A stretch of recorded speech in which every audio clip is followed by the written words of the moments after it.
남가주 사랑의 교회 주일 예배 메시지입니다. 영적인 귀가 열려 말씀 속에서 찾아오시는 하나님을 만나는 시간이 되시기 바랍니다.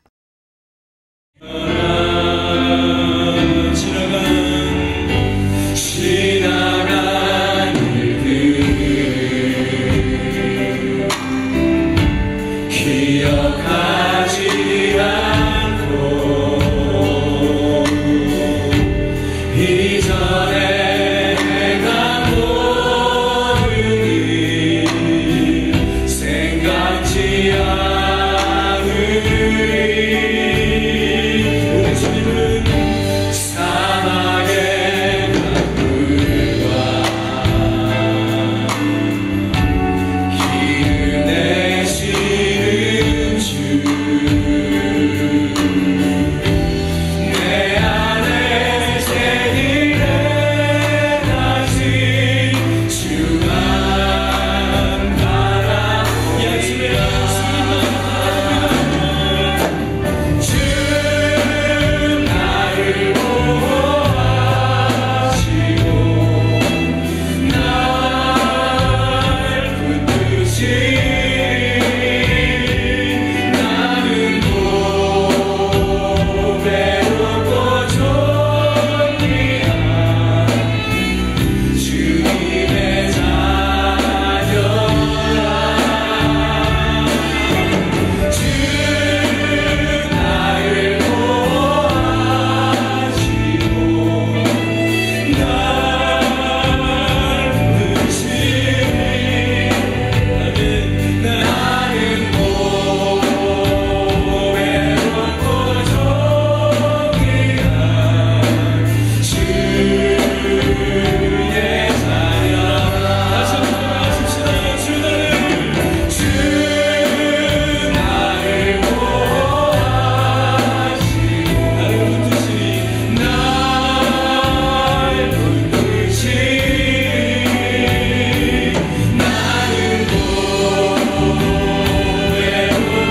존귀한 주님의 자녀라. 주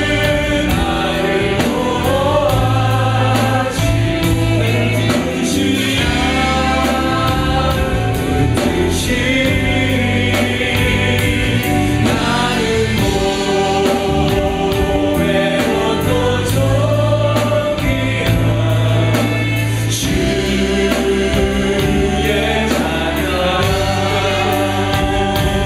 나는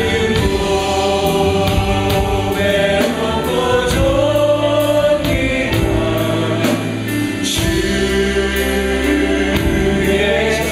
자녀라.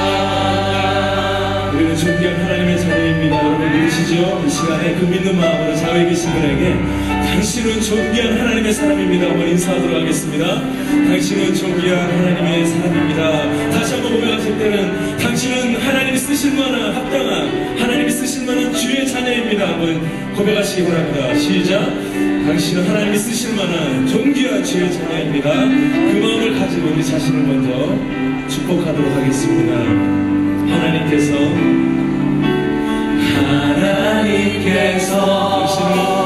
당신을 통해 메마른 땅에 샘물 나게 하시니 가난한 영혼 목마른 영혼 당신을 통해 그 사랑을 비워. 손을 가슴에 대고 우리 자신을 축복하십시다. 하나님께서 이름을 넣으셔서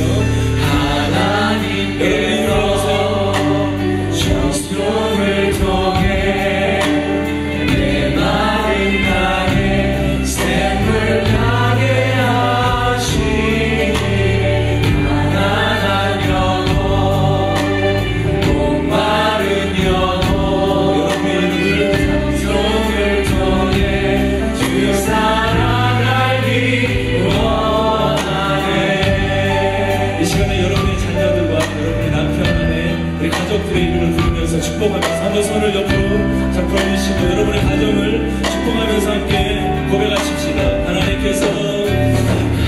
하나님께서 가정을 통해 내 마른 땅에 샘물 나게 하시니 가난한 영혼 목마른 영혼 가정을 통해 주 사랑을 이루어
오늘 예배를 통해 복음의 증인 역할을 감당하게 하옵소서. 예배를 통해 기도 제목이 풀려지는 역사 일어나게 하옵소서. 김순 목사님의 말씀을 통해 성령의 단비가 내리게 하옵소서. 기도하시겠습니다. 아버지 하나님,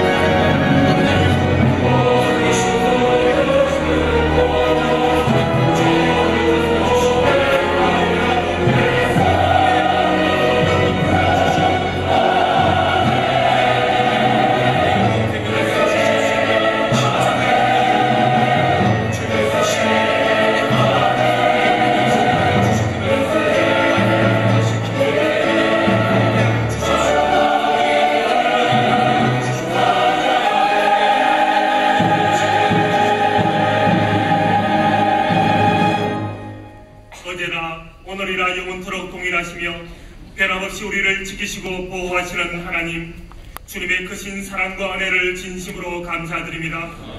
그러나 이러한 은총을 받고서도 지난 한 주간도 우리의 삶을 돌이켜볼 때 부족하고 부끄러운 것밖에 없습니다.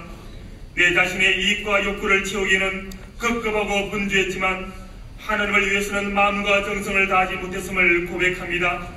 이 예배를 통해 우리들의 심령을 자복하오니 주님의 크신 사랑으로 씻어 주옵소서. 우리의 죄악을 용서하여 주시옵소서. 이 거룩하고 복된 날 주님의 제단 앞에 머리 숙인 저희들이 다시 한번 주님의 보혈의 능력으로 깨끗함을 입게 하시고 순결한 영으로 거듭나게 하옵소서. 하나님 아버지, 이 자리가 은혜의 자리임을 믿습니다. 이 자리에 참석한 주님의 백성들을 거룩하고 성결하게 하시며 어떠한 어려움에도 흔들리지 않게 하시고 소망 가운데 굳건한 믿음으로 주님만 바라보며 살아갈 수 있게 하옵소서. 오 사랑하는 주님, 교회를 앞장서서 섬기시는 김성우 담임 목사님을 성령의 지혜와 능력으로 붙들어 주옵소서. 또한 부교육자님, 장로님, 평리도 지도자들이 한 마음과 한 뜻으로 맡겨진 교회를 사랑과 겸손으로 잘 섬길 수 있도록 날마다 성령의 충만함으로 입혀 주옵소서. 오늘도 주님의 명령에 순종하여 감비아에서 주의 복음을 들고 나간 김리브가 성교사님의 사역 위에 하나님의 크신 사랑과 위로가 넘치게 하옵소서. 유치원과 교회 출석하는 어린 영혼들이 풍습과 도덕신앙에서 벗어나 주님의 은혜와 말씀 안에서 잘 성장하게 하옵소서. 오 하나님 아버지, 이 자리에는 약한 자와 병든 자와 슬픔과 환난을 당한 성도들이 있습니다. 약한 자에게 강함을 주시고 슬픔을 당한 자에게 위로를 주시며 근심과 고통의 신음소리가 찬송의 소리로 바뀔 수 있는 놀라운 역사를 이 시간에 베풀어 주시옵소서. 다니엘시에 오신 김성훈 목사님을 영육간에 비곤치 않도록 성령께서 붙들어 주옵시며 그 말씀에 기름 부어 주옵소서. 예배의 모든 순서를 성령께 부탁드리며 예수님의 이름으로 간절히 기도하옵나이다. 아멘. 우리 죄의 더러움을 흰 눈보다 더 희게 주의 보혈로 씻어주기를 원하시는 살아계신 성령님께 찬양 올려드리겠습니다.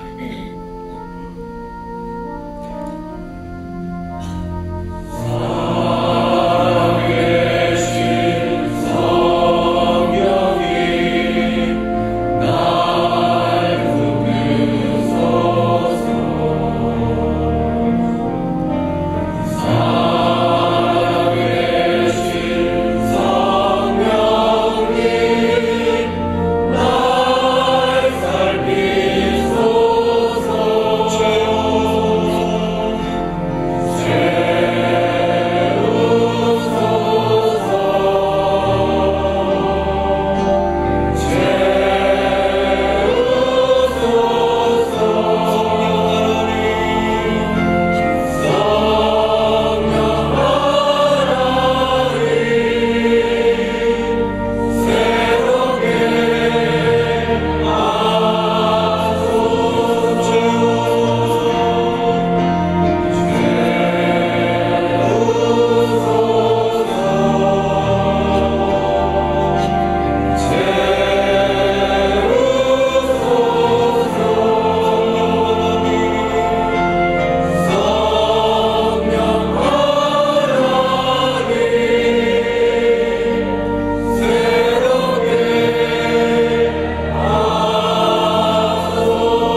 이 세상의 모든 죄를 우리 박수 치시면서 함께 찬양 올려드리겠습니다.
진심으로 감사합니다. 특별히 이런 날씨에도 NIM 팜즈에 주사하고 오신 분들 진심으로 감사합니다.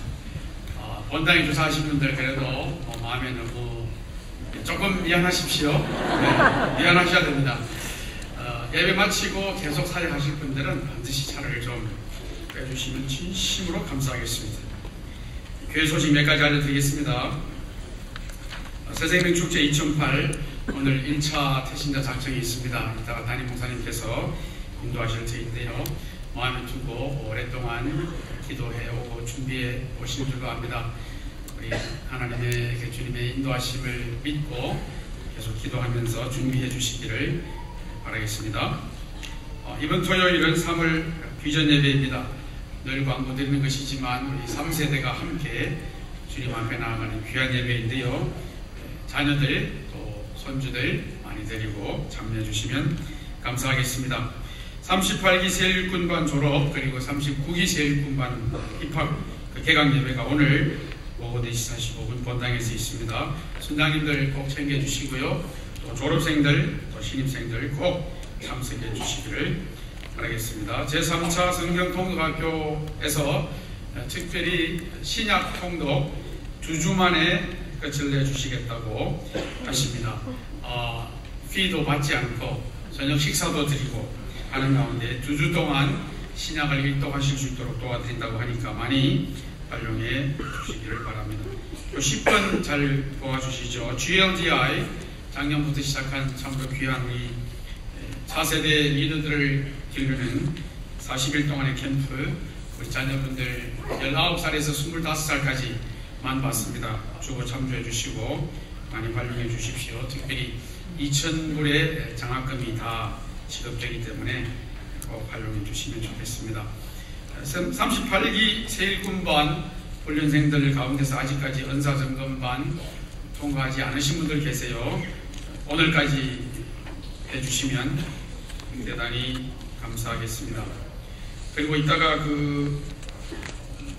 졸업이 개강 예배 오후에 아직까지 세일군반 오늘까지 등록을 하실 수 있다고 합니다. 39기에 들어오실 수 있으니까 많이 활용해 주시면 감사하겠습니다. 오늘도 오렌지 카운티 한인회장 투표 때문에 유권자 등록을 받는데요. 이것은 저희 교회가 어떤 정치적으로 그러는 거 전혀 아닙니다. 그저 커뮤니티를 섬기는 차원에서 유권자 등록을 도와드리는 것이니까요. 여러분 많이 이해해 주시고 도와주시면 감사하겠습니다. 이번 주에 결혼, 출산, 개업하는 가정들 있습니다. 우리 주님의 이름으로 축복하고, 특별히 송희찬 집사님, 장녀되신 송지현 자매 이번 토요일 오후 4시 결혼식 하는데 은혜 최펄이 아니고 본당입니다. 사고 없으시기를 바라고요. 김희자 선교님의 남편 되시는 김영효 선교님, 하나님께서 또 불러가셨습니다. 그 가정에 하나님의 위로가 함께 하시기를 바랍니다. 오늘 2부 예배 처음 나오시거나 저희 교회를 방문해 주시는 분 계시면 감사합니다. 예배 마치고 나가실 때 본당 바로 맞은편에 새가족 환영실이 있습니다. 거기 들러주시면 저희들이 여러분 뜻이 영접하고 또 교회를 안내해 드리도록 하겠습니다. 이제 2부 찬양대 그리고 사랑하는 오케스트라가 주의 보혈이라는 제목으로 찬양 올려드리겠습니다. 내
1장 11절에서 24절이 되겠습니다.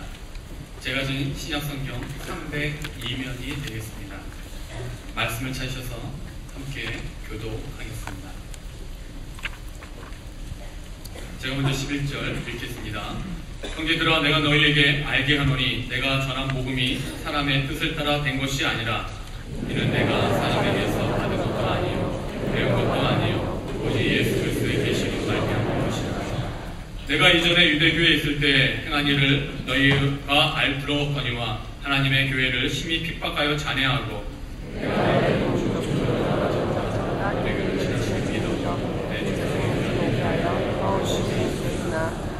그러나 내 어머니의 태로부터 나를 특정하시고 은혜로 나를 부르신 이가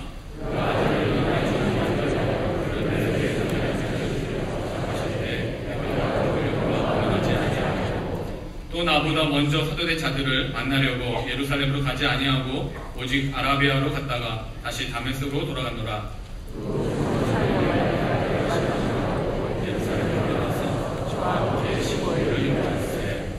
주의 형제 야고보 외에 다른 사도들을 보지 못하였노라. 그 후에 내가 수리아와 길리기아 지방에 이르렀으나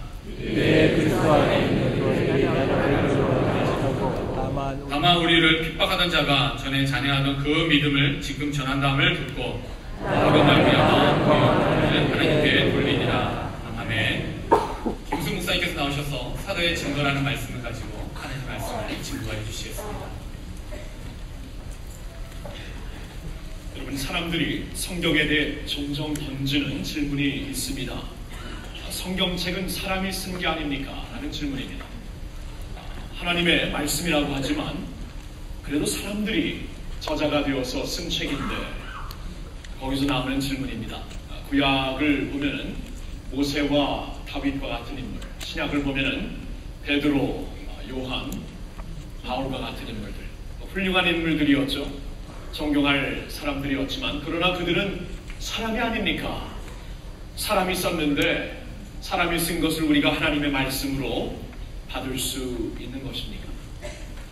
그리고 그 사람들이 하나님의 말씀을 전하는, 기록하는 자들이었다면 그들의 자격이 무엇이었고 누가 그 자격을 이렇게 세워줬던 것입니까? 라고 질문을 할 수가 있습니다. 오늘 갈라디아 교인들, 갈라디아서 1장 11절부터 오늘 본문에서도 같은 이슈를 가지고 질문이 사도 바울에게 던져진 것이고 바울은 거기에 대한 대답을 하고 있는 것입니다. 여러분, 이 질문이 매우 중요한 질문이죠. 왜냐하면 하나님 말씀으로 우리의 신앙의 모든 기초가 세워집니다. 우리의 믿음의 기초, 믿음의 컨텐츠, 믿음의 방향, 우리의 믿음의 그 열매, 믿음의 능력, 이 모든 것이 하나님 말씀에 비롯된 것이기 때문에 이 성경 말씀을 기록한 자들이 정말 우리가 신뢰할 수 있는, 정말 하나님의 말씀을 전달했다고 말할 수 있는 인물들인가 아닌가, 여기에 대한 질문은 매우 필수적인 질문이 될 것입니다. 사도 바울의 경우 이 갈라디아 교인들에게 이 질문을 받을 수밖에 없었던 이유는 바울이 갈라디아 지방에 제1차 선교 여행을 통하여서 복음을 전했고 예수 그리스도의 복음을 받았던 갈라디아 지방의 사람들은 마음문을 열고 예수님을 믿게 되었습니다. 하나님의 복음에 그들의 마음이 감동이 된 것이고 복음을 귀로 들어서 머리로만 이해한 것이 아니라 하나님의 능력으로 그의 가슴판에 새겨졌을 때 그들이 예수 앞으로 나오는 역사가 있었고 그래서 교회들이 갈라디아 지방에 세워졌던 것입니다. 그러나 사도 바울은 이방인들에게 복음을 전해야 되는 사명을 받은 자로서 한 군데에 오래 머물 수가 없었고요. 그가 그래서 그곳에서 복음을 전한 뒤 교회를 세우고 다른 지방으로 갔어야만 했습니다. 그 후에 이제 갈라디아 지방, 그 갈라디아 교회들을 방문했던 율법사들이 왔는데 이 율법사들을 보니까 종교적으로나 사회적으로나 보이는 게 참 훌륭하게 보이고 바울 못지않게 그들의 가르침에 설득력이 있고 능력이 있는 것처럼 사람들에게 와닿습니다. 근데 문제는 사도 바울로 인해 전해졌던 예수 그리스도의 복음과 다르다는 데 문제가 있습니다. 사도 바울이 이 소식을 듣고 갈라디아 교인들에게 이 편지를 쓰고 있는 것이죠. 내가 여러분들에게 전한 복음 외에 다른 복음은 없습니다. 내가 여러분들에게 전한 예수 그리스도의 순수한 복음 외에 다른 것을 증가하거나 더하는 것은 옳지 않은 일입니다. 여러분들은 반드시 내가 전한 복음만 들어야 합니다. 이렇게 말씀을 하고 있는 것이에요. 거기에 대해 질문이 반응이 가는 것입니다. 그렇다면 왜 우리가 바울 사도, 바울 선생님에게서만 복음의 말씀을 들어야 하는 것입니까? 거기에 대한 사도 바울의 반응이 오늘 본문에 나오고 있는 것입니다. 여러분, 이 말씀이 우리에게 매우 중요합니다. 사도 바울은 성경 66권에 그 중에서 13권을 쓴 가장 하나님의 말씀을 많이 쓴 사람입니다. 그러나 사도 바울은 성경을 기록한 66권을 기록한 40명 중에 한 사람입니다. 그러나 하나님께서 이 한 사람도 어떻게 당신의 말씀을 쓰고 또한 전할 수 있도록 그 한 사람을 세운 것인가, 이 말씀을 통해 우리가 확실한 대답을 찾을 수 있어야 우리가 하나님 전체의 말씀을 신뢰하고 받아들일 수 있을 것입니다. 갈라디아 교인들에게도 이슈가 된 것이지만 사실 오늘날 현대인에게도 이슈가 되는 것이고, 사실 믿는 우리들에게도 이 이슈에 대한 확고한 대답이 없는 한 우리는 말씀 위에 견고한 믿음의 집을 세울 수가 없다는 것입니다. 자, 그럼 이 질문에 대해 왜 우리가 바울 당신의 말씀을 들어야 됩니까?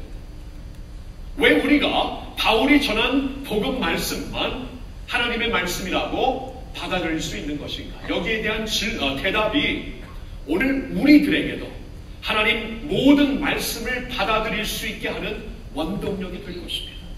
그래서 이 말씀은 중요한 것입니다. 자, 이 질문에 대하여 사도 바울은 세 가지를 오늘 본문에서 대답을 하고 있습니다. 첫째로 그는 이렇게 말을 합니다. 나는 예수님께 직접 받은 계시를 여러분들에게 전했습니다. 나는 예수님께 직접 받은 계시를 여러분들에게 전한 것입니다. 오늘 본문 11절 12절에 바울이 그런 말을 하고 있죠. 형제들아, 내가 너희에게 알게 하노니 내가 전한 복음이 사람의 뜻을 따라 된 것이 아니라 이는 내가 사람에게서 받은 것도 아니요 배운 것도 아니요 오직 예수 그리스도의 계시로 말미암은 것이라. 엄청난 말씀을 하고 있어요. 나는 예수님으로부터 직접 받은 계시를 여러분들에게 전한 것이기 때문에 내가 전한 복음을 순수한 복음으로 받아들여야 됩니다 라고 말을 하는 것입니다. 여러분, 그 당시에 율법사들이 구약 성경의 율법을 가지고 와서 복음, 예수 그리스도의 십자가 복음 플러스 율법을 지켜야만 하나님 앞에 나갈 수 있다고 가르치는 그런 사람들은 한 사람도 이런 말을 할 수가 없었습니다. 능히 할 수가 없었어요. 우리가 직접 하나님께로부터 받은 것을 여러분들에게 전하는 것입니다. 이런 말을 하는 자가 아무도 없었습니다. 그러나 사도 바울은 나는 직접 받은 주님의 계시를 전한 것입니다. 나는 second hand account를 전한 게 아닙니다. 다른 사람들을 통해 들은 것을 가지고 여러분들에게 전한 것이 아닙니다. second hand account는 사람들을 통해 전달된 것이기 때문에 사람들의 생각과 사람들의 견해와 사람들의 정서로 말미암아 타협되거나 희색될 수 있는 메시지지만 나는 사람들에게서 든 것이 아니고 주님께로부터 직접 받은 계시이기 때문에 사람의 생각으로 타협되거나 희석된 것이 아니라고 말을 하고 있는 것입니다. 여러분, 그래서 오늘 본문 16절 17절에 보면은 거기서부터 보면은 사도 바울이 예수님을 믿은 다음에 그가 어디를 갔는가를 우리에게 구체적으로 말해주고 있습니다. 여기 보면은 16절 마지막 부분에 보면 내가 곧 혈육과 의논하지 아니하고 사람을 만나지 아니했다는 것입니다. 17절 또 나보다 먼저 사도된 자들을 만나려고 예루살렘에도 가지 않았고 이분 사도들을 통해서도 말을 들어가지고 이해하려고 하지 않았고 여기 보니까 아라비아로 가서 3년을 보냈다고 합니다. 여러분, 이 말씀을 이해하시겠어요? 사도 바울이 우리가 나중에 좀 더 구체적으로 보겠지만 그가 예수님을 믿게 되었을 때, 회심했을 때 예수님께서 직접 그에게 나타나셔서 그의 빛과 그의 음성을 들려주시면서 말씀을 해주셨거든요. 사도 바울의 경우 주님이 직접 음성을 들려서 그를 인도하였기 때문에 그의 경우에는 아주 특별했습니다. 그리고 주님께로부터 직접 복음을 듣고 이제 주님께로부터 너는 이방인들을 위하여 보냄을 받아야 되는 사도이다 라고 말씀을 들었기 때문에 사도 바울은 사람들에게서 이 말씀을 다시 한번 정리하려고 하지 않고 직접 아라비아로 갔다는 것입니다. 아라비아가 이 사막을 말하는 거예요. 사막. 여러분, 우리는 이 남가주에서 사막을 간다 그러면 피사로 갈 수도 있습니다. 그렇죠? 온천을 즐기러 갈 수도 있어요. 뜨거운 데서 온천이나 즐기자고 갈 수가 있습니다. 근데 바울의 경우 사막으로 갔던 게 무슨 뜻입니까? 사람들이 없는 곳을 갔다는 거예요. 이 엄청난 주님의 부르심을 받은 다음에 내가 조용히 인간들의 음성을 듣지 말고 주님의 음성을 들어야 되겠다. 내가 주님의 얼굴을 찾아야 되겠다. 그리고 바울의 경우 그가 구약 성경을 엄청나게 배우고 외웠던 자입니다. 그래서 바울의 설교를 보면 구약 성경 말씀을 그냥 꿰뚫어서 이것이 다 어떻게 예수 그리스도 안에서 완성됐는가를 전하고 또 전하잖아요. 구약의 대단한 학생이었어요. 그래서 지금까지 그가 받았던 구약의 모든 말씀이 모든 율법과 모든 그 구약의 선지서가 예수 그리스도의 삶과 사역과 죽으심과 부활하심으로 어떻게 다 완성이 되는가를 묵상하기 위해 사막으로 내려갔다는 것입니다. 그 후 18절부터 보니까 3년 후에 처음으로 예루살렘으로 올라갔다고 합니다. 그 당시 초대교회가 예루살렘에 자리 잡고 있었죠. 근데 3년 만에 처음으로 갔다는 거예요. 가서 보름만 있으면서 두 사람만 딱 만납니다. 게바, 베드로와 야고보, 예수님의 아우, 그 당시 예루살렘 교회 리더였던 야고보만 만나고 즉시 어디로 21절에 보니까 수리아와 길리기아 지방으로 떠나게 됩니다. 그리고 나서 2장 1절에 보니까 14년 후에 다시 예루살렘에 올라가게 됩니다. 여러분, 사도 바울이 여기서 이렇게 자신의 여행기를 구체적으로 쓰고 있는 이유는 다른 게 아닙니다.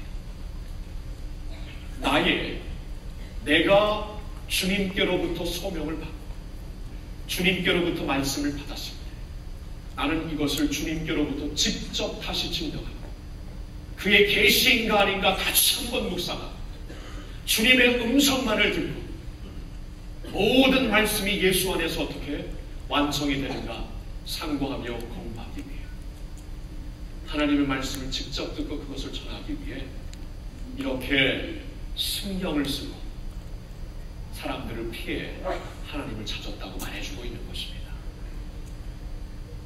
여러분, 법정에 가면은 가장 중요한 증거가 목격 증인입니다. 목격 증인. eyewitness account이에요. eyewitness account. 그렇죠?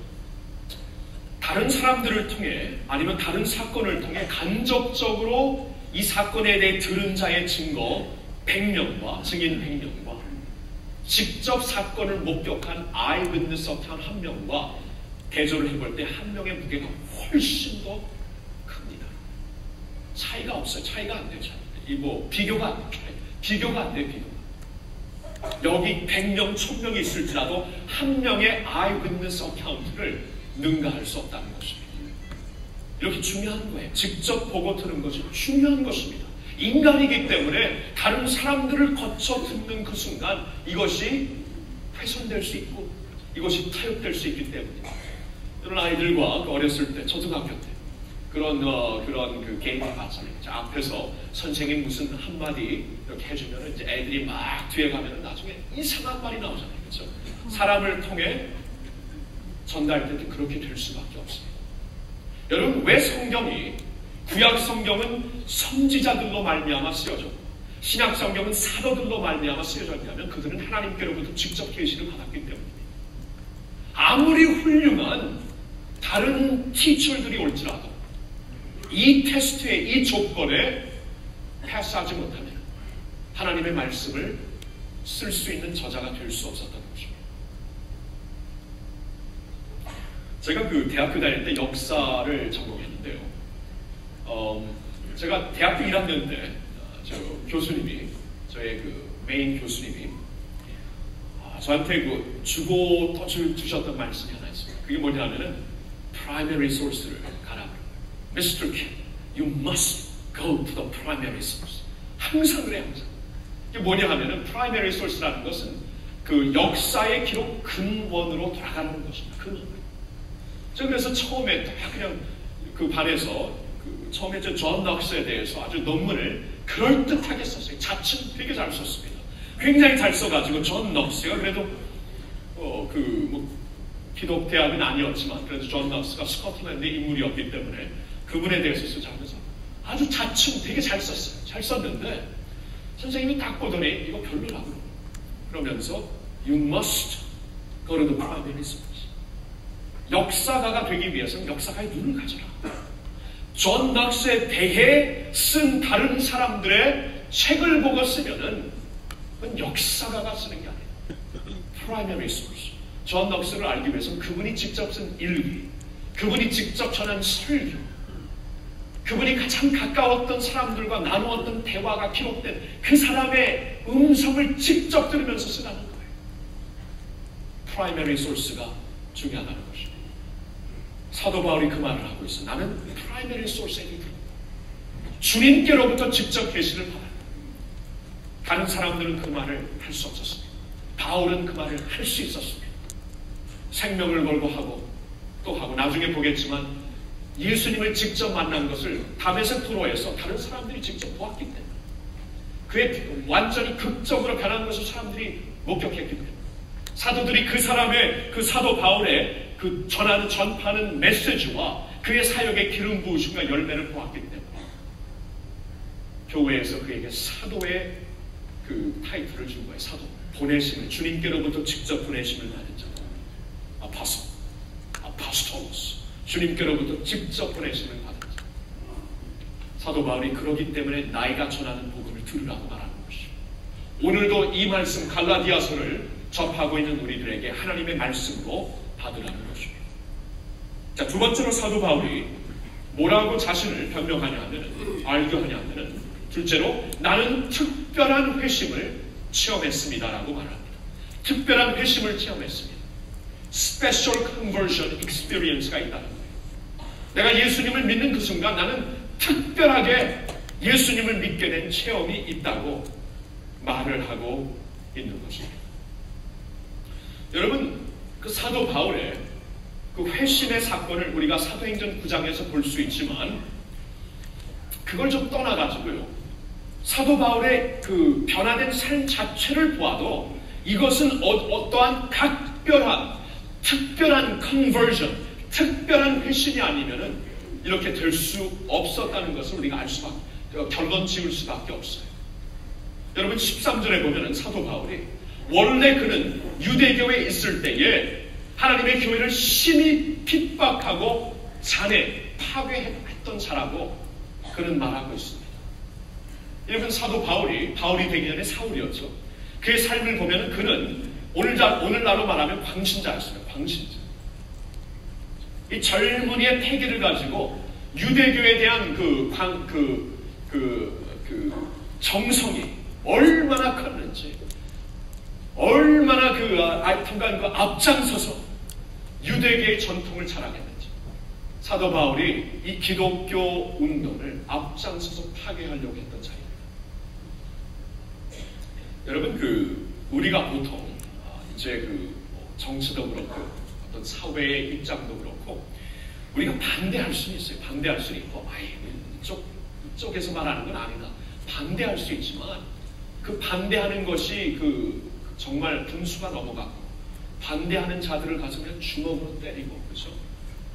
나중에 죽이기까지 하고 이건 보통 광신자가 되지 않아서는 안 되는 것입니다. 사도 바울의 경우 모든 세상이 알고 있었는데 그는 이 유대교를 위험하게 만드는 흔들고 마는 이 기독교에 대하여서 굉장히 마음속에 근심, 걱정을 했고요. 이 기독교를 너무나 증오한 나머지 기독교 성도들이 모이는 곳을 찾아다니면서 사람들을 잡아가지고 감옥에 집어넣고 사형당하는 그 자리에 제일 먼저 가서 죽여야 된다고 말을 했던 자였습니다. 온 세상이 아는 사실이었어요. 근데 사도 바울이 지금 어떻게 변했죠? 교회를 그렇게 핍박하고 핍박하는 것이 모자라서 파괴하고 죽이려고 했던 자가 지금은 앞장서서 주님의 교회를 세우고 있습니다. persecutor이 preacher로 변해져 있다는 것입니다. 그리고 그뿐만이 아니죠. 14절에 보니까 내가 유대교를 위하여 기독교를 핍박했던 것뿐만이 아니고 나는 유대교에 대한 전통과 율법에 대한 전통에 얼마나 그 자부심이 있었는지 나의 동지들보다 나의 선후배보다 내가 가장 앞장서서 율법을 배우고 지키려고 했다. 이 사실은 모두가 아는 사실이다라고 말을 하고 있습니다. 사도 바울의 경우 그는 그 당시에 가말리엘이라는 그 스승 밑에서 배웠습니다. 그 당시에 가말리엘 문화라 그러면은 가장 으뜸되는, 오늘날로 말하면은 뭐 미국에서는 하버드가 되겠죠.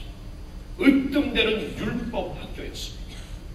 그것도 바리새파로 가입하여서 바리새파는 가장 열광적인 유대 전통파였습니다. 거기에 그가 가입하여서 이 유대교의 전통을 가장 앞장서서 자랑했던 나였다.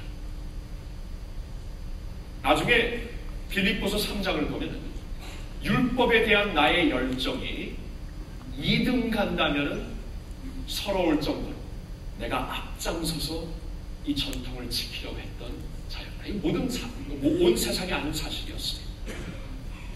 근데 지금 그가 어떻게 변해 있습니까?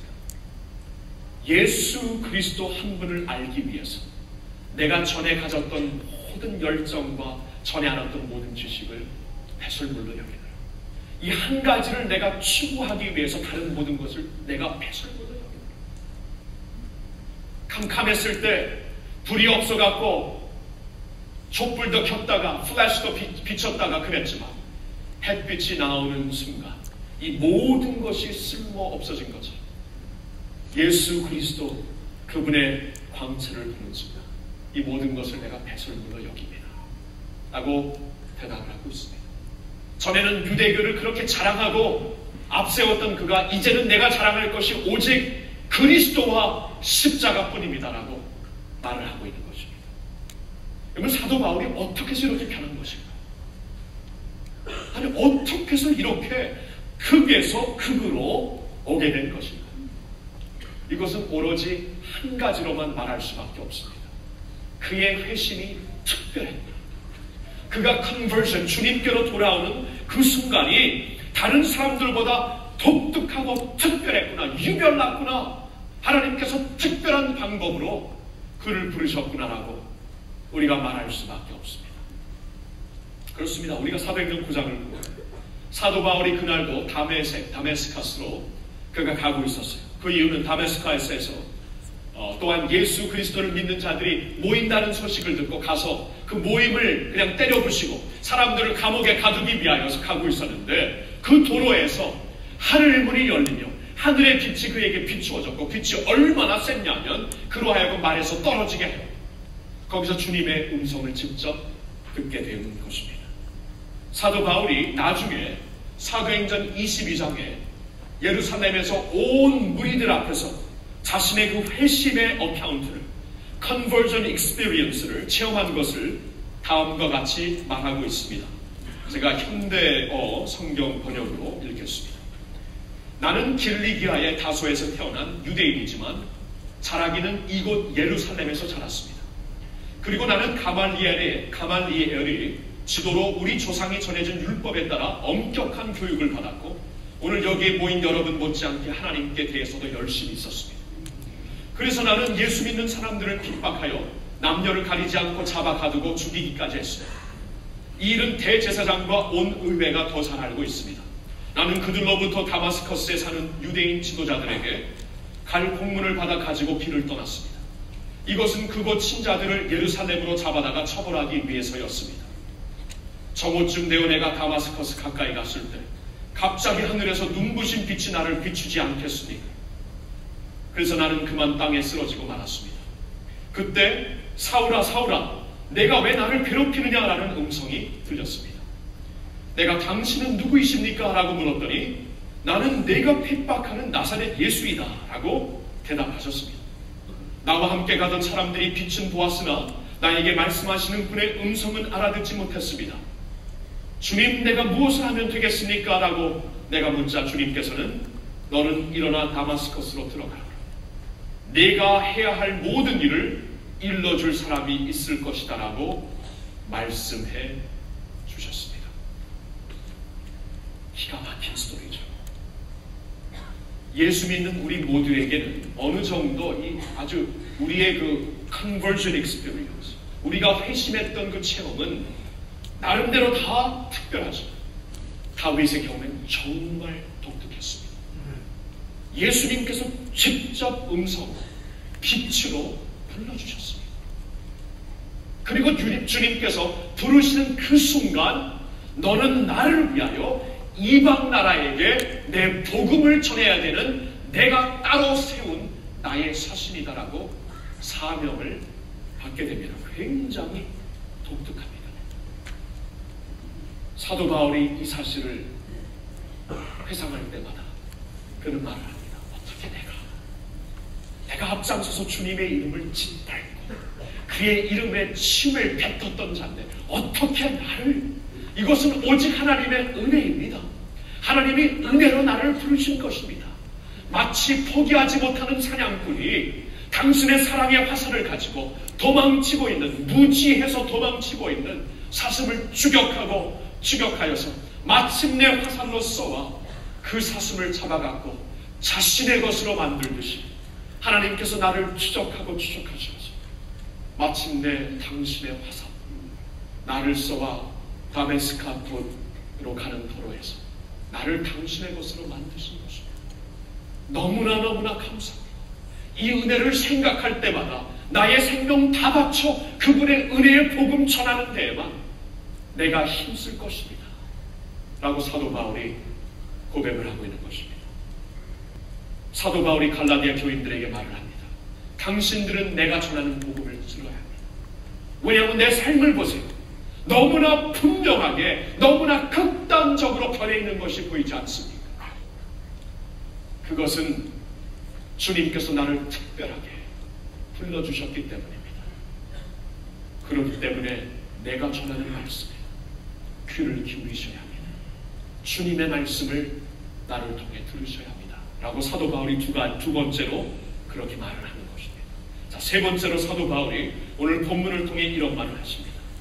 나는 다른 사도들로부터 확인되고 용인된 자입니다. 나는 다른 사도들로부터 확인되고 용인된 자입니다.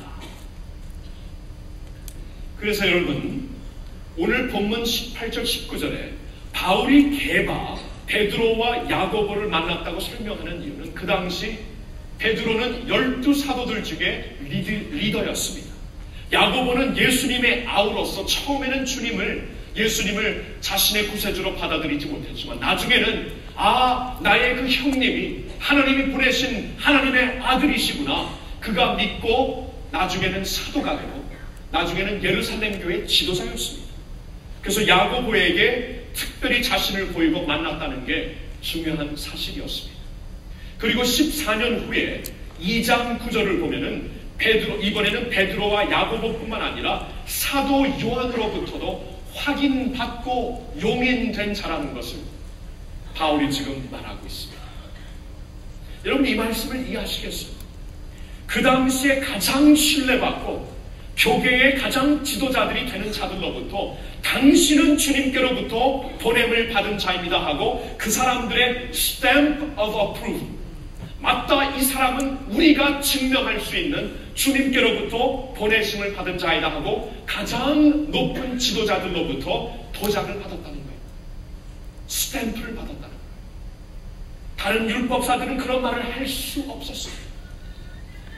그들은 그저 그들이 갖고 있는 지식, 그들이 갖고 있는 카리스마, 그들이 갖고 있는 웅변력과 설득력으로 사람들에게 가르치고 있었지만 사도 바울은 그게 아니고 주님을 직접 보고 주님께로 직접 보내심을 받은 사도들로부터 이 사람도 예수님을 만나 예수님으로부터 보냄을 받은 사도입니다라고 그분들의 도장, 그분들의 용인 확인을 받았다는 것입니다. 그렇기 때문에 드러나는 것이에요. 여러분, 우리 교회의 경우 교육자들이 팔타임, 풀타임 50명이 있습니다. 50명. 여러분, 이 많은 교육자들이 시간이 지나면서 또 새로 오고 가고 다른 데 소명을 받으시고 가시고 그럽니다. 근데 여러분, 교회에서 이 교육자 바로 세우는 것처럼 중요한 일이 없죠. 그래서 이 교회에서 이 교육자들을 바로 세우고 또 담임 목사의 사역 중에 교육자를 바로 세우는 것처럼 중요한 일이 없습니다. 특별히 제자훈련하는 교회에서는 더 그렇죠. 그래서 우리 교회 이렇게 교육자들이 좋은 것입니다. 목사님도 저한테 스테이크 한번 사세요. 대단히 좋으신데 근데 여러분, 이 많은 교육자들을 제가 어떻게 찾아다니면서 알 길이 없습니다. 그것만 할 수 없습니다. 그렇기 때문에 이 교육자들을 새로 모실 때에 굉장히 중요한 게 있어요. 키가 하나 있습니다. 그게 뭐냐면 레퍼런스 레터입니다. 추천서입니다. 추천서. 이분을 아는 사람의 추천서인데, 근데 추천서를 받는 입장에서 더 중요한 게 뭐냐면 누가 추천하느냐. 이게 제일 중요해요. 누가 추천하느냐. 전혀 모르는 사람이 추천하면 아무리 추천서가 좋아도 상관이 없습니다. 근데 제가 알기로 이분이 굉장히 그 신뢰를 받고 있는 지도자인데, 이분의 사역에서 정말 기름 부으심과 열매가 있는 사역자이신데 그분이 추천하면 신뢰할 수 있겠구나. 누가 추천하는데 모든 것이 달려 있습니다. 사도 바울의 경우 the best of the best가 추천한 겁니다. 베드로, 요한, 예수님의 아우 야고보, 이 사람이면 반드시 주 예수 그리스도의 사도의 자격이 있습니다. 이분의 말을 들으십시오 하고 낙인을 그 용인을 찍은 겁니다. 그러기 때문에 내 말을 들으라고 사도 바울이 담대히 말하고 있는 것입니다. 여러분, 오늘 이 말씀이 왜 중요합니까? 하나님께서는 왜 그 갈라디아서 1장의 이 내용의 말씀을 우리에게 성경으로 허락하신 것입니까? 이 말씀을 통해 우리가 보라는 것입니다. 사도 바울 그리고 성경을 쓴 모든 자들이 역사적인 증거, 교회사의 증거, 하나님의 소명의 증거를 가지고 말씀을 쓴 자들이라는 것을 우리에게 알려주시기 원해서입니다. 그렇기 때문에 오늘 이 말씀을 가지고 저는 여러분들에게 두 가지 권면의 말씀을 이제 결론적으로 드리고 싶습니다. 두 가지 말씀이 뭐냐 하면, 첫째로 하나님의 말씀을 절대 신뢰하라는 거예요. 하나님의 말씀을 절대 신뢰하십시오.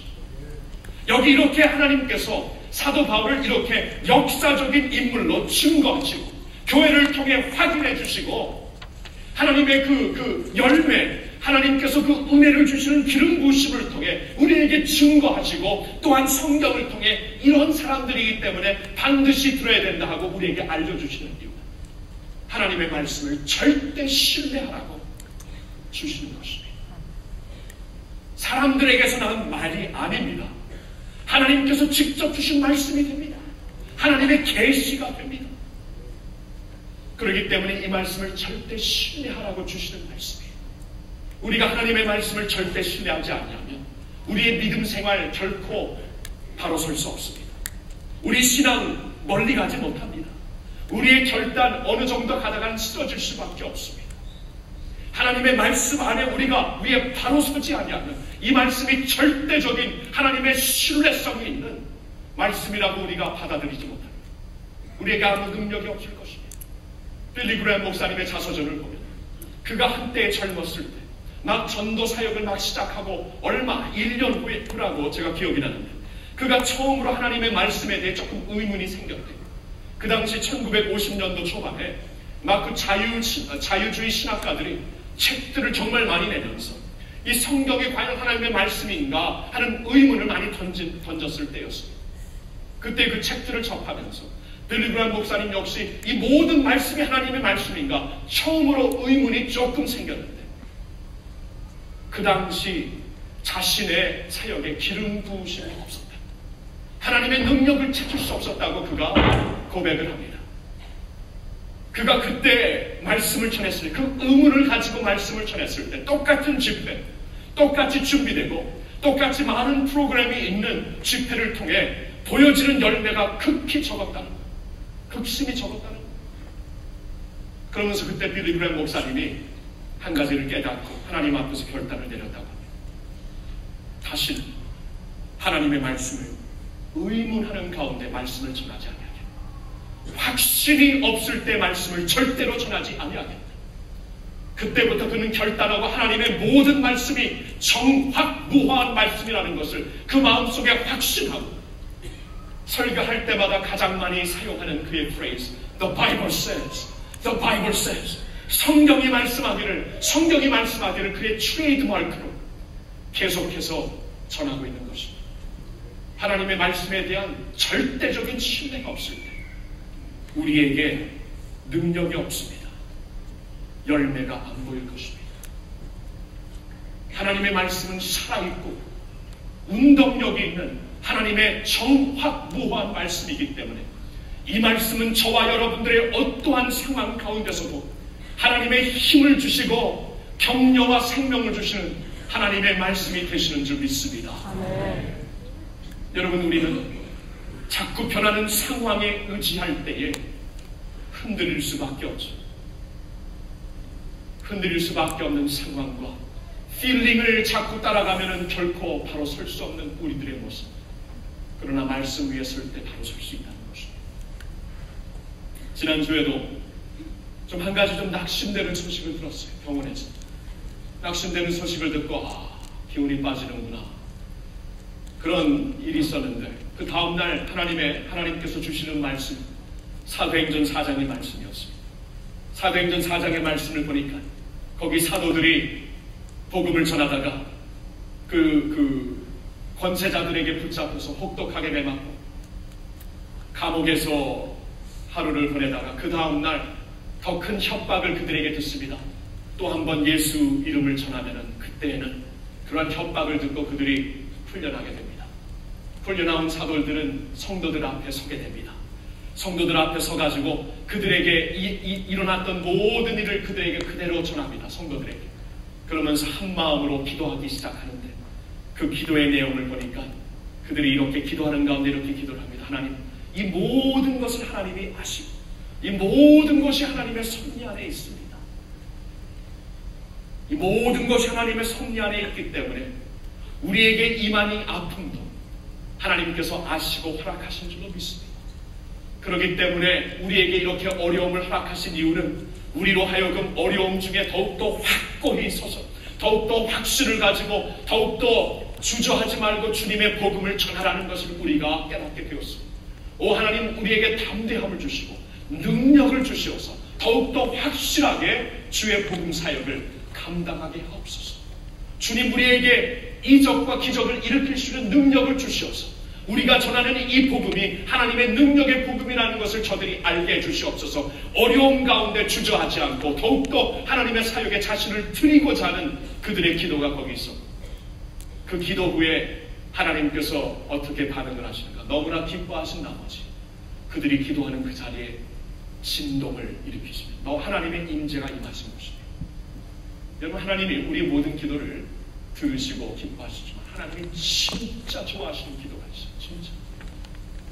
그런 어려움과 아픔 중에서 도리어 하나님의 맡겨주신 사역을 더욱더 감당하라는 하나님의 그 섭리를 깨닫고 우리 자신을 주님 앞에 드리는 것을 그렇게 기뻐하십니다. 저에게 주시는 말씀이었습니다. 그러한 낙심되는 소식 가운데 무슨 의미인가? 오 하나님, 연약함 가운데 당신의 능력이 있고 내가 약할 때에 주님의 강함으로 강해질 수 있고 내가 힘들 때 오직 주님만을 바라보면서 사역할 수 있기 때문에 이 어려움을 통해 더욱더 확실하게 더욱더 담대하게 주님의 사역을 하라는 것입니다. 저에게 주시는 하나님의 음성이었어요. 이 모든 환경을 뛰어넘게 하는 하나님의 음성입니다. 환경을 도리어 밟고 일어나 그 안에서 감당할 수 있는 능력을 주시는 말씀이었습니다. 근데 하나님의 말씀은 항상 이렇게 역사하십니다. 우리가 그 말씀에 대한 확신이 있고, 하나님 이 말씀은 내 생명입니다. 이 말씀 상황을 극복하고 이길 수 있는 능력을 주실 줄로 믿습니다. 아멘. 확신하는 거예요, 말씀에. What is this Galatians all about? 이 갈라디아서 말씀, what's it all about? 하나님 말씀을 절대 확신하라는 것입니다. 두 번째로, 오늘 이 말씀이 우리에게 주시는 권면은 이것입니다. 복음이 있는 곳으로 이웃들을 데리고 오라는 것입니다. 복음이 있는 곳으로 이웃들을 데리고 오라. 여러분, 복음이란 좋은 소식입니다. 하나님 가슴, 사랑의 가슴에서 나온 좋은 소식입니다. 좋은 소식은 우리가 들어야 할 소식입니다. 그리고 좋은 소식은 우리가 남들에게 들려줘야 할 소식입니다. 이 좋은 소식은 들려줘야 하는 것이기 때문에 이 하나님의 사람에게서 받은 것이 아니요 하나님 가슴에서 직접 나오는 좋은 소식을 우리가 들려줘야 하는 의무가 있고, 그 의무를 가지고 복음이 있는 곳으로 사람들을 데리고 오라는 것입니다. 여러분, 그 가끔 TV 방송에 그 비상사태 정보를 들려줄 때가 있습니다. TV나 라디오를 듣고 있는데 삑삑 하면서 emergency, 남가주에는 이렇게 지진이 일어나면 emergency가 되겠죠. 비상사태가 있으면 지금 어디에서 지진이 있습니다. 지금 빨리 안전 상태로 가셔야 합니다. 하고 계속 그 말해주는 그러한 그 emergency broadcasting이 있습니다.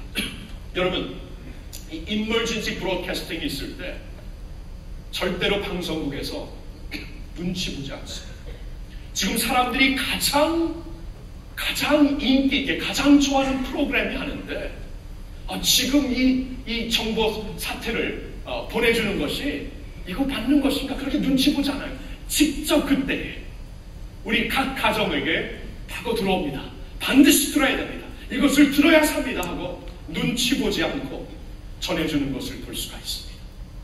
저의 경우 30년 전 10대 청소년이었을 때 누군가 내가 반드시 들어야 되는 메시지가 여기 있다고 결단하고 저를 찾아와서 복음을 전해주었기 때문에 복음을 전해주고 또 주어주고 전해주고 내가 듣고 이해할 때까지 가슴을 열 때까지 누군가 사람들이 전해주셨기 때문에 오늘날 이렇게 인생이 변해 있는 것입니다. 저의 인생이 그때 변한 거예요. 누군가 그 복음을 들려줬기 때문에. 전에도 말씀드렸지만 저는 비행기를 탈 때마다 은혜 받는 때가 있어요. 은혜 받는 때. 언제냐면 이륙하기 전에, 상륙하기 바로 전에. 이제 그 캡틴이 얘기를 하죠. 이제 모든 것을 중단하시고 중요한 소식을 들으세요. 아무도 안 듣습니다. 중요한 소식을 들으세요.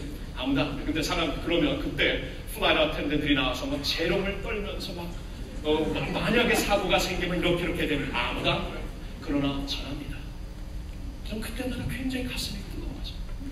이 고객들이 듣거나 안 듣거나 that's their 그 사람들의 선택이지만 전할 사람들의 사명은 전하는 거예요.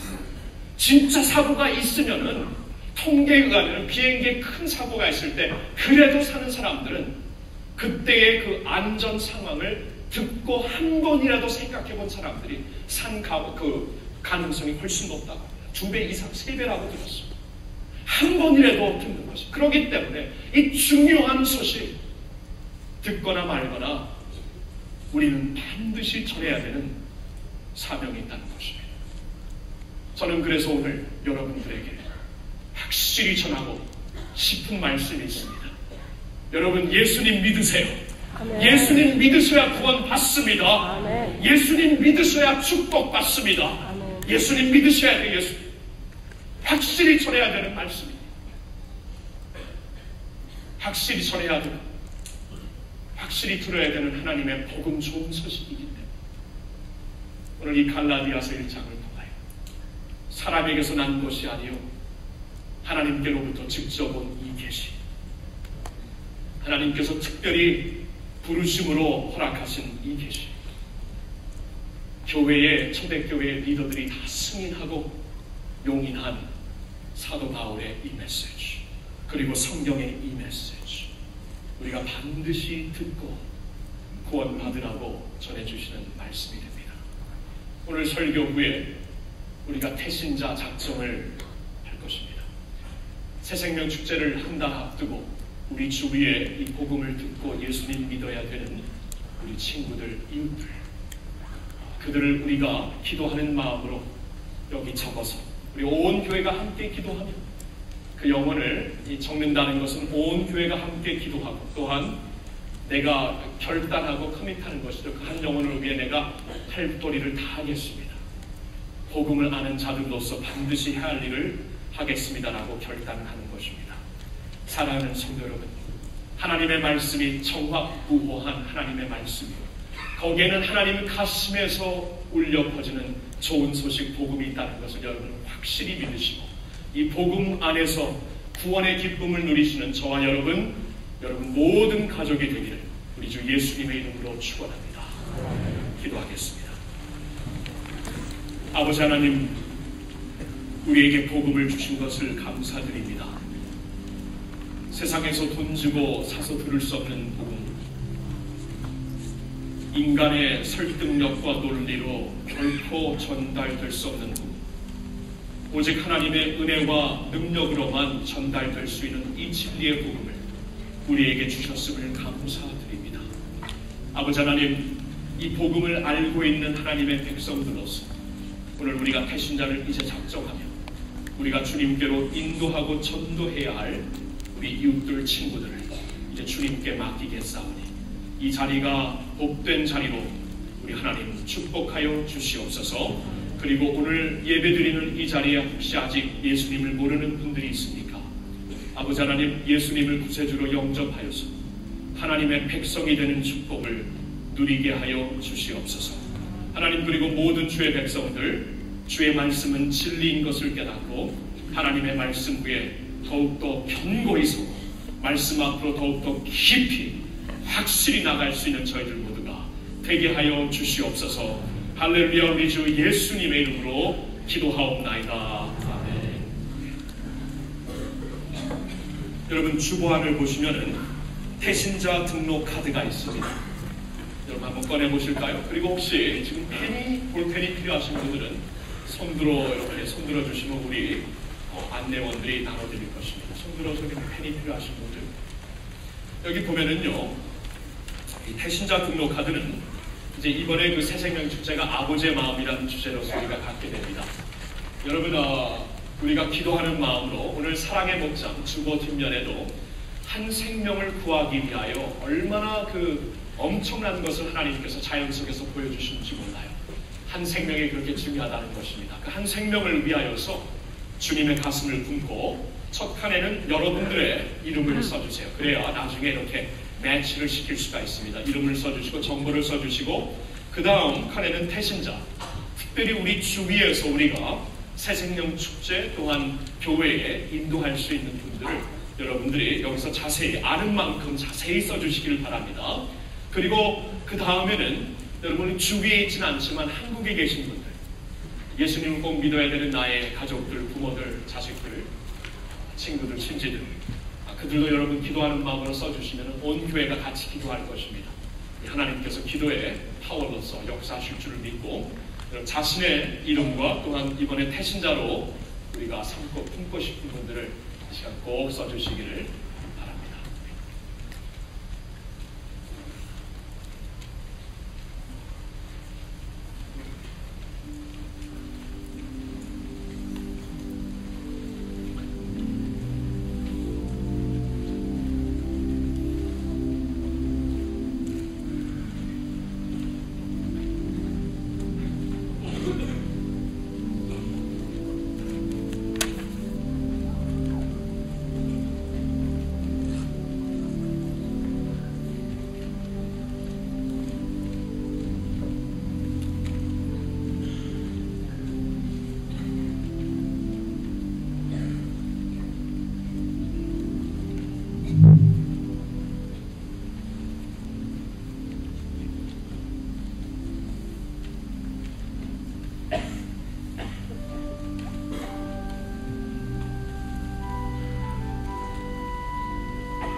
작성하신 카드를 헌금 주머니에 넣어주시면 되겠고요. 조금 더 시간이 필요하신 분들은 계속 쓰셨다가 나중에 안내 데스크에 이렇게 놓고 가시면 되겠습니다. 우리 한번 더 기도하겠습니다. 아버지 하나님, 오늘 주신 말씀을 기억하며 반드시 들어야 되고 전해야 되는 주님의 복음을 주님 이번 기회에 우리가 전하고 싶습니다. 복음이 있어야만, 예수님이 있어야만 구원받을 수 있사오니 주님, 주님이 없어서 지옥 가고 있는 우리 친구들, 이웃들, 가족들을 이번에 꼭 주님 기도하는 마음으로 복음 있는 이 자리로 데리고 올 수 있도록 저희들을 움직여 주시옵소서. 여기 쓴 한 분 한 분 이름들이 주님의 마음에 새겨지고 주님 축복하여 구원을 허락하여 주시옵소서. 감사하며 예수님의 이름으로 기도하옵나이다. 아멘. 우리 계속하여 우리 헌금을 주님 앞에 드리며 계속 하나님께 예배 드리기를 원합니다. 오늘 그 헌금 특성은 제자 18기 4반과 13반이 이렇게 하나가 되어서 찬양을 드립니다. 부부가 아닙니다. 실수하지 마시고요. 한 목사님이 가르치는 두 반이기 때문에 이렇게 같이 나오신 것입니다. 주님의 보혈 기억하면서 귀한 찬양 올려드리겠습니다.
전해주셔서 얼마나 감사한지 모릅니다. 이 복음을 우리가 반드시 전해야 합니다. It's worth everything. 여러분은 한 가지 하나님이시오.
우리의 생명이요 피난처 되시는 우리 주 예수 그리스도의 은혜와 오늘도 말할 수 없는 사랑으로 우리를 말씀으로 찾아와 주시는 하나님 아버지의 극률하신 그 사랑과 오늘도 이 복음 이 말씀 위에 우리 집을 지게 하며 구원받을 자들을 부를 수 있도록 우리를 인도하시는 성령님의 교통하심이 여기 나와 여호와를 찬양하는 모든 죄 백성들 위해 이제로부터 영원토록 함께하여 주시옵기를 간절히 축원하옵나이다.